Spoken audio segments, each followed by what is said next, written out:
सरकारी जमी रे पौराध्यक्षांक आलिशान बिल्डिंग पूर्व सरकार पतियारा देखाई जागा माड़ी बसिछंती स्वामी स्त्री 3 डिसिमिल जमी रे बाड़ेइछंती 3 महला कोठा नवीन मंडप को लगी केमिति घर कले पौराध्यक्षा पौर परिषद पाखरु प्लान निया जाइछि ना नाही अध्यक्षांक निज घर निर्माण हैला बोली कोन 7 खून माफ पचारिले लीज रे नेइछि कई मुंडरु दोष खसाउछंती अध्यक्षा मैडम और तांको स्वामी विरोध में संगीन अभियोग विधायक अरुण साहू खास लोक आउ मैडम को हाथ में पूरा म्युनिसिपालिटी क्षमता बल में बलियान पौराध्यक्षा मैडम तेणु सरकारी जमी हडप करी केमिति कोटिपति हेब तार तरीका बेस जना पौराध्यक्षा सेथिपई तो नवीन मंडप निर्माण बेले कायदा करी 3 डिसिमिल जमी छड़ागला आउ तापरे गढ़ी उठिला एही 3 महला कोठा देखंतु ए हेउछि सेही बिल्डिंग जहां बीजेडी सरकार समय निर्माण होइछि नयागढ़ तहसील जामुसाई मौजा किसम पतित रही बेले खाता नंबर 662 प्लॉट नंबर 121/2914 रे नवीन कल्याण मंडप पई उद्दिष्ट रही नवीन मंडप पई 63 डिसिमिल जमी धार्य होइथिला किंतु मंडप हेला 60 डिसिमिल जमी रे अवशिष्ट 3 डिसिमिल काहा स्वार्थ रे छाड़ी दियागला एने आपत्ति उठाइथिले बुद्धिजीवी प्रमोद पटनायक अभियोग परे ग्यारेज करिबा पई गोटे डिसिमिल जमी मासिक 100 टंका रे लीज रे नैथिबा दर्शाइछंती अध्यक्षांक स्वामी श्रीकांत खटे पौरपाल निजे सी एवं तांको स्वामी 3 डिसिमिल सरकारी जगह माड़ी बसिछन जार दाम सेठी अति मूल्यवान दाम 45 लाख टका पाखा ऊर्ध्व हम 3 डिसिमिल अधिका जगह किंतु मापत 3 डिसिमिल देखई मोर अभियोग से निजे नगर पौरपाल प्रतिक्रिया देइचंती जे सी डिसमिल जगह लीजर मागी जदि लीजर मागी लीजर एग्रीमेंट थी लीजर केस रेकर्ड थी जदि लीज बाबद कि टंका दाखल कर से रसीद थी कि नहीं ठीक अच्छे डिसमिल तुम लीज मागी आउ 2 डिसमिल तुम माड़ी बस सरकारी जगह तुम पौरपाल अच्छ तुम स्वामी जी मिसिक क्षमता अपव्यवहार कर तुम माड़ी बस सरकारी जगह को घर 3 महला कोठा भी करदेल जदि तुम्हें एत कथा कर प्रशासन को चाप पकई चुप कर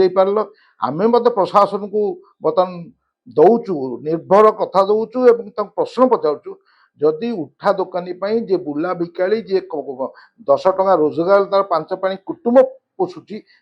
जदि नियम उच्छेद एवं डोजर लगी भांगिकी फोपाड़ी दि जाऊँगी मुझे व्यक्तिगत भाव में आज संकल्प शपथ करुच्ची जे कौन सी बुला बिकाली कौन सी उठा दोकानी कि जदि म्युनिसिपालिटी उठाती मुझे ठिया प्रोटेक्शन देवी एवं दरकार पड़े जेल जी नयागढ़ देवोत्तर कॉलोनी रे 4-5 गली रे अध्यक्षांक निजस्व बासभवन रही बेले नवीन मंडप निकट सरकारी जमी रे चंचकता करी घर करिथिबा अभियोग होईछि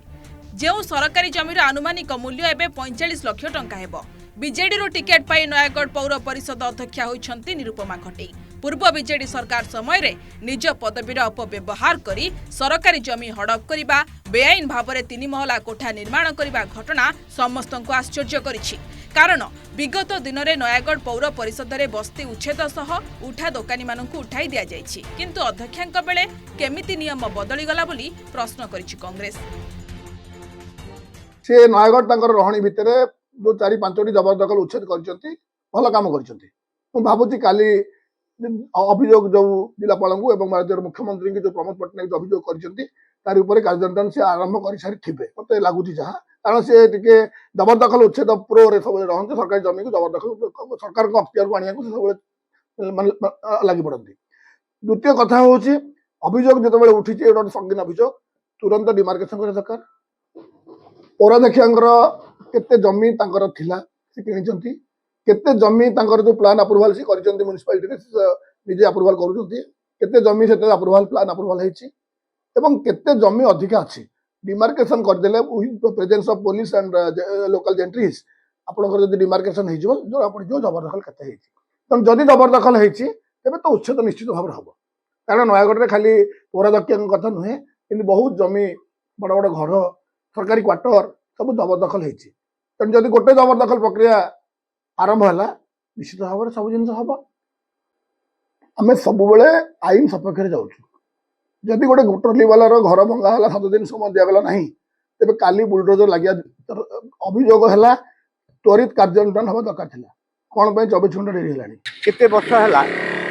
नयागढ़ जो मैंने जरी बेपार कर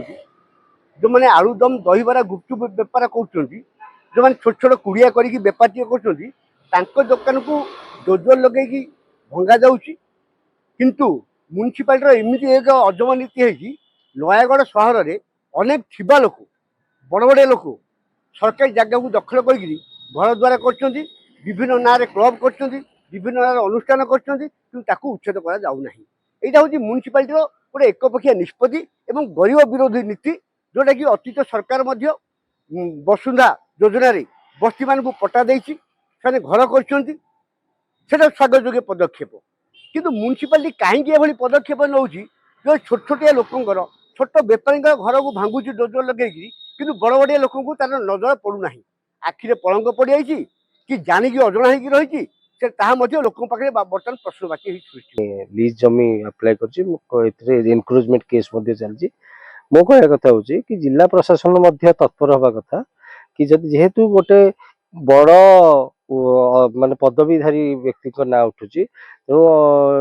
या उपरे बदनाम हवा भी स्वाभाविक कथा तेणु जिला प्रशासन जिते शीघ्र तत्पर हो जदि गणमाध्यम को परिप्रकाश करते कि नहीं लीज नहीं कि कौन एनक्रोचमेंट केस चलती ना नहीं ताल मु भावे या ये जो बर्तमान सब कल्पना जल्पना चलती रोक लगी पार नयागढ़ पौर परिषद रे अध्यक्षांक 3 महला कोठा को नहीं तुम्बी तोफान आरंभ होइतिबा बेले देवोत्तर कॉलोनी रे अनेक लोक सरकारी जमी माड़ी बसिछंती जहां नयागढ़ पौर परिषद और जिला प्रशासन भूमिका उपरे प्रश्न उठाइछि। घटना को नहीं नयागढ़ उपजिलापाल कहिछंती एबे खबर पाइली तदंत हेबो जदि जमी बाहरे ताहेले निश्चय कोठा भंगा जिवो। सेपटे एही घटना रे अध्यक्षांक स्वामी श्रीकांत खटेईक प्रतिक्रिया नेबाकू बारंबार फोन करथिले मध्य से कॉल रिसीव करनथिले। जदि कहीं एनक्रोच कर देवोत्तर जगह को आम नजर को आसला निहाती मापचुप हम एविक्शन करा आम तो एविक्शन ड्राइव रेगुलाली करूँ आगु मार्किंग करा तथापि आम देखा जे आप कहते पर्टिकुलाली कौन केस कथा कहले आम से निहाती इनक्वारी करूँ से जगह को जीवु एवं निहाती मापचुप करा लीज दवाई अच्छे एंडोमेंट कमिशनर आईन अनुसार लीज दवाई अच्छी तार पूरा डिटेल्स एसओपी अच्छी है से हिसाब से दिया हाँ घर पर जदि सी जड़े लीज नौ से घर कर जदि कमर्शियल पर्पज नौ से दुकान कर कि कौन से कर हाँ नयागढ़ पौराध्यक्ष एवं स्वामी नारे आसी संगीन अभियोग नयागढ़ सहर बुद्धिजीवी मैंने अभियोग कर देवोत्तर 3 डिसिमिल जमी उपरे 3 महला कोठा कर नयागढ़ पौराध्यक्ष एवं स्वामी यही घटना तीव्र प्रतिक्रिया प्रकाश पाइबा परे नयागढ़ उपजिलापाल तदंत आरंभ करिसेंती तेबे पौराध्यक्ष एवं स्वामी सहित जोगाजोग करने चेष्टा करथिले मध्य जोगाजोग होई पारि नाही एवं तांको प्रतिक्रिया हस्तगत होई नाही। नयागढ़ उत्पल कुमार साहू।